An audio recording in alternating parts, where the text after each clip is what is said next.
So you might be thinking, how good are the Battle Pass weapons in Genshin? So obviously, if you buy the Battle Pass and you get to level 30, you'll get the Battle Pass bounty. And overall, how good is the Battle Pass in general? Well, honestly, most of the stuff in the past you could just get for resin. It might be worth it if you really want to fast track, you know, get fast track enhancement ores, fast track gold, fast track XP books, but in reality, you could get that easily just by spending resin. Sure, it will take you a while longer, but like even so, you can craft these ores. You can get these books just by playing. You can get more quite simply. But so the main selling point of the battle passes are these battle pass bounties, or the one you get at level 30, which guarantees you a free 4-star weapon. So are the weapons really worth it? Well, you got the Black Sword, the Serpent Spine, the Solar Pearl, the Viridescent Hunt, and Deathmatch. So we'll go through each one by one to see if they're actually worth it for any characters. Black Sword, undoubtedly. Probably that is the sword you want to put on Kaching. If you own Kaching and you want her to be a powerhouse, Black Sword is probably the best sword that you can put on her, because crit rate, that helps her because her main stat is crit damage. Base attack's okay.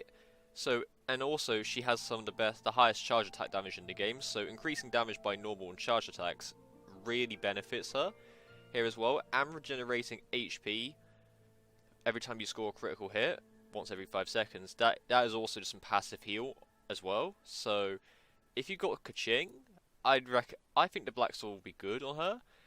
Other sword users, well, the other sword users in the game are sort by weapon type. So I mean, Bennett, he doesn't really build crit rate. He's more adventure team, okay. He's a support character. Jinkyu, support character. Kaya, also a support character. Jean, she can be physical damage, so it might help her.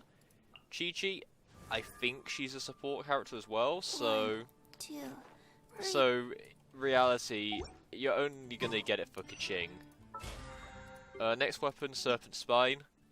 I wouldn't recommend it in general, because every 4 seconds, you'll do more damage, but you'll take more damage up to 15%. And you'll be, of course, it will be reduced by a stack when you take damage. 15% damage, it's quite a bit during endgame. Like, if you got good supports, I'd recommend taking it.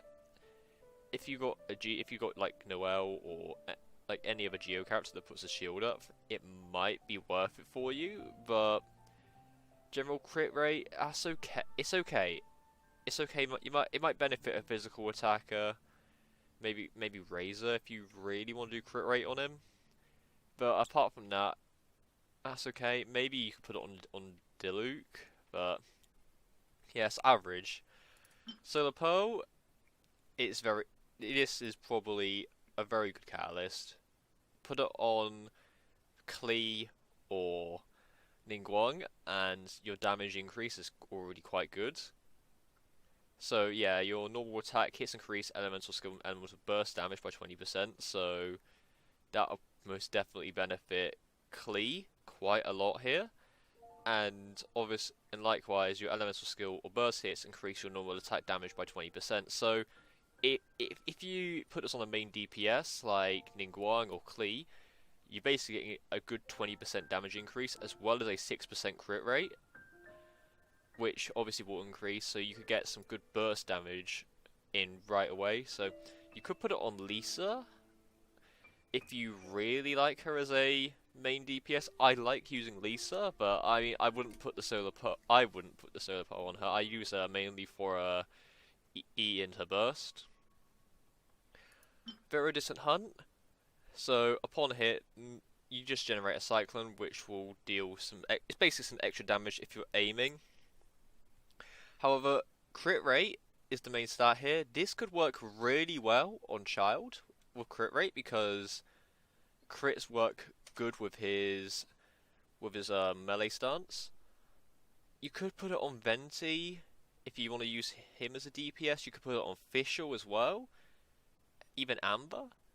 But obviously, there's definitely much better bows out there. But if you need a bow, I'd say you should go Viridescent Hunt. And last of all, Deathmatch. I would say the passive alone is good. It's a decent passive to have. The crit rate substat of it's not going to benefit the two current polearm users being Zhongli and Zhongling. Zhongling, I use her more of a burst or a sub DPS with Goober and her burst ability. Zhongli, if you're using him as a physical attacker or if you're using him in general, this polearm could benefit him as well. The passive is great. That it's a good 16 to 24% increase in damage at refinement rank 1.